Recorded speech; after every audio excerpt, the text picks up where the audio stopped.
Hi everyone, welcome back to my channel and to another video. I'm Sally and this is Secret Life of a Seamstress. I hope you're all well and you're having a good week. So I'm here today with a sew along video. I thought I'd sew something up this week and film it. I have a lovely project to work on for Minerva this week and a really interesting little project to try. So I hope this might make for an interesting video. So if you are new to my channel is all about sewing. I post lots of sew alongs, fabric hauls, things I've been making and things like that. If you're into sewing and making too, I'd love you to subscribe to my channel if you haven't already. Don't forget to click the notification bell, and please, if you enjoy this video, don't forget to give it a like at the end. You may have seen already that July over on Instagram is Ogden Cami month, and that's run by True Bias, who are the pattern company or the pattern brand behind the Ogden Cami. And Kelly from True Bias is actually putting up 4 or 5 different hacks for the Ogden Cami pattern up onto her blog, so you can try them if you'd like to. And I really liked the look of the first blog that she's put up on the website, and it's just for this really cute little peplum style button down version of the Ogden Cami, and I really liked this. You can probably tell from the image that it's kind of my style. It's the kind of thing that I would normally go for in a pattern, so I was really excited to give this one a try. So just to be clear, this isn't at all my hack. I'm going to be making up my version of the top using the instructions on the True Bias blog, so I'm just going to be following those instructions and making up the pattern according to the changes that they've made to the pattern. So if you are interested in making your own version of this top, then I'll link the blog post that I'll be using down below so that you can try your own version of this top as well. So the fabric I'll be using for my version of this top is this really pretty art gallery rayon, which I've been kindly gifted by Minerva as one of my brand ambassador projects for them. So I will be writing up this project as a blog post for them, and that'll be on my Minerva profile when I finished it. But this fabric is absolutely lovely. You can see the different colours in there, turquoise and purple and mustard and green, and I just thought it was so pretty and it had a bit of a vintage feel to it. So I really loved this fabric and I thought it would work really nicely for this little top. So that's the fabric that I'll be using, and I think it should hang and drape really nicely, and hopefully it'll be quite easy to cut and to work with. So just to give a little gist of how this hack's going to work, you basically use the lining pieces from the normal True Bias Ogden Cami pattern, and then you need to draft an extension for the button band at the front. So obviously you have 2 openings, centre, fronts, left and right, and then you add on a button band in the middle so that you can add your buttons. And then you also make your own rouleau loops for the buttons, which you use for button loops, and I think that looks really pretty as well. So I'm going to start cutting out my pattern pieces using the blog post, and I'll try and film some of it as well so that you can see how the process works. Just in case you're interested in what I'm wearing today, you can't see much of it at all, but I'm actually wearing my Tilly and the Buttons Dominique skirt, which I don't wear very much actually, but I have got it out today. And I'll just pop in an image of me wearing the skirt as well so that you can see it fully on. But it's such a comfortable, swishy skirt. I really like this skirt, and every time I get it out I just feel so comfortable in it. It's quite a warm day here today, although it's very overcast and looks like it's going to rain. I thought we would be having some sunshine today, so I did put a summery outfit on. But yeah, the weather's looking quite grey outside at the moment, so hopefully it will improve later. So here I've just added 1.5 inches onto the bottom of each of the lining pieces of the Ogden Cami. The blog does suggest that you add on 1 inch. I added an extra 1/2 inch because I think 1 inch would be very cropped, so I just wanted a little bit more length there. So I'm adding 1.5 inches onto the bottom of both of the lining pieces, front and back piece. And the way that I'm doing that is just to place the normal pattern piece on top of a spare piece of paper, and I'm just marking 1.5 inches down on my extra piece of paper with dots, and then I'll connect up the line and then cut it out and stick it to the bottom of the pattern.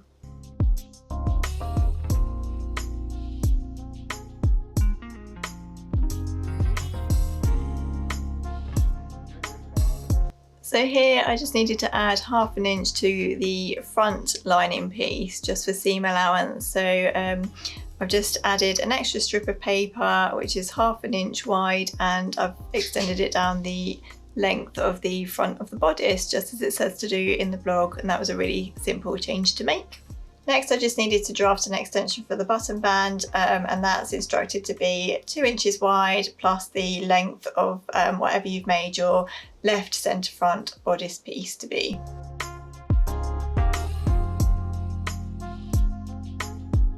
And And here I've just drafted a rouleau loop pattern, and that's instructed to be 1¼ inch wide by 10 inches long, and you cut that on the bias just so that you've got a bit more kind of bendiness with the fabric and it will go around the bottom nicely.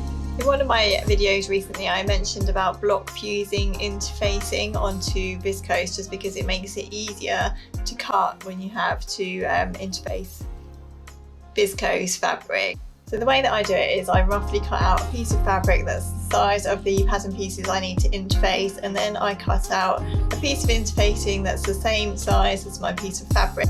And I fuse the interfacing onto the main fabric before I do any cutting, and then I just cut the pattern pieces from the piece of fabric that's already interfaced, if that makes sense. And it makes it much easier because I'm sure we've all been there where you've got a piece of wobbly viscose fabric and then you've cut out a piece of interfacing, and when you go to iron on the interfacing onto the fabric they're not quite the same shape, and I just feel like this makes the whole process easier.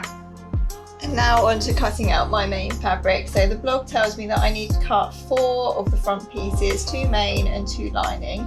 2 of the back pieces because you need a main and a lining, then you cut your straps 2 as normal, and then you need 2 mains and 2 interfaced left extensions, and then you need to cut your button loops. And that's what I'm going to do now, and then the blog actually tells you to leave the peplum cutting until you've made the bodice part of your tops so that you can see what length you want your peplum afterwards. So that's what I'm going to do, just because I want to make sure that I have enough length on my peplum, because this is going to be quite a crop top I think.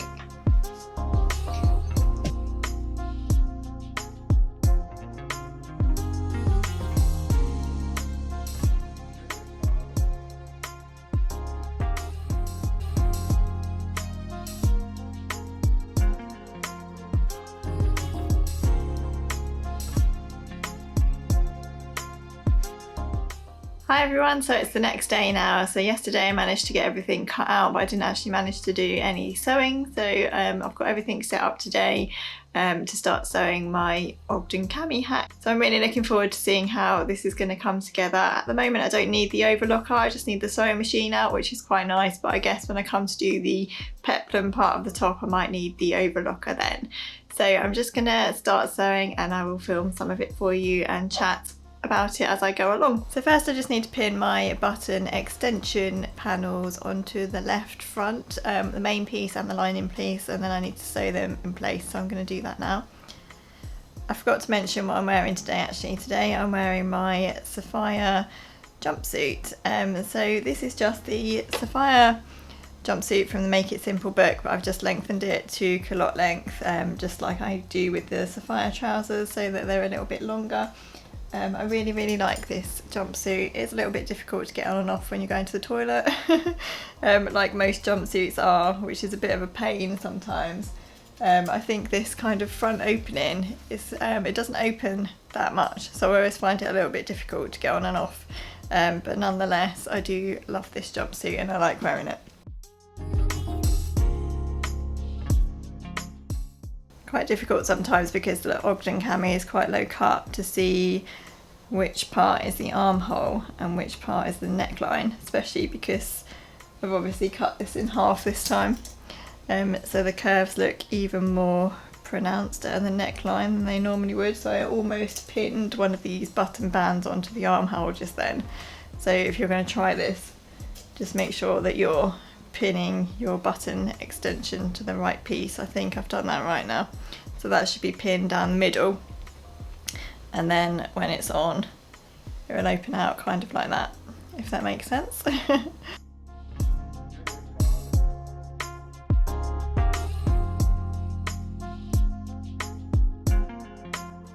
Now I'm just pinning the back to the front pieces on the lining and the main fabric. For some reason I'm having real trouble trying to work out which piece goes with where. I think it's because they all look the same, and normally with the Ogden Cami your lining parts look different, don't they? So it's a bit more easier to determine which pieces are your lining and which is your main fabric. So I've just had to lay it all out on the table so I know exactly what's supposed to go where.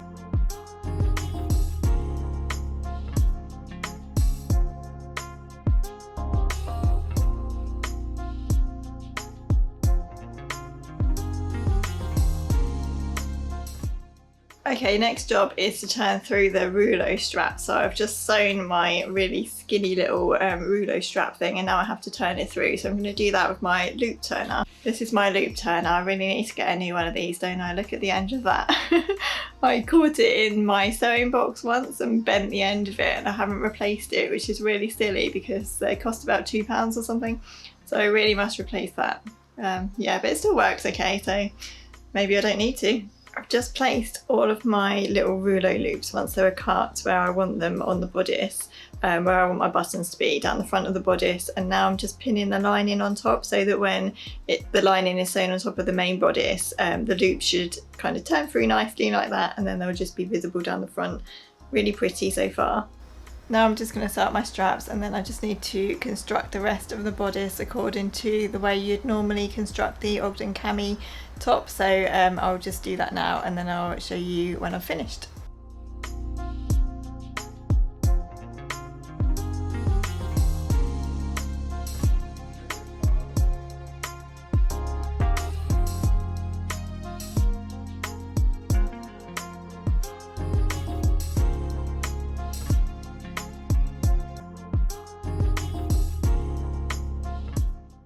So I've just constructed the rest of the top according to the normal Ogden Cami instructions, and this is what I have now.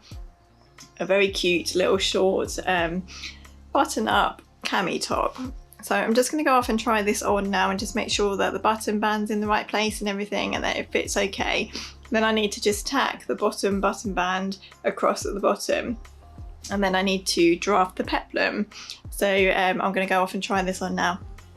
So now it's time to draft the peplum. So the instructions say to measure the bottom of your cami top width, and then round it up to the nearest whole number, which made mine 60, and then add on your seam allowance, which made mine 63 width, and then obviously personal preference, but you need to measure the length that you want your peplum. Even though I'd added on 1.5 inches to the bodice of my cami top, it's still very cropped. It comes up to about high waist, so I'm going to make my peplum length around 25 centimeters because I do want it quite cropped. I want it to fall at about hip length, so that's the right measurement for me. So that's what I'm going to just cut out now, my two bottom frill peplum pieces. So those are my rectangles all cut out, ready to go, and I did consider for a minute not getting the overlocker out and just French seaming things. I'm not quite sure how I would have finished off the attaching the peplum to the top and the lining, so I got the overlocker out in the end anyway.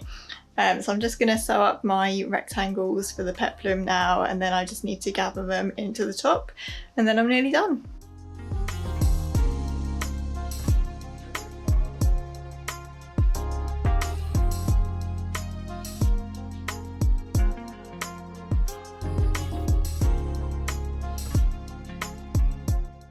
So I'm here on another new day now just to show you my finished top. It's been a bit of a funny week this week. We've had loads going on at school. I'm sure everyone's been like that if your children are just breaking up for the summer holidays as well.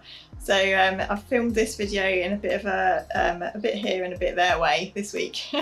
So I'm here in my finished top now.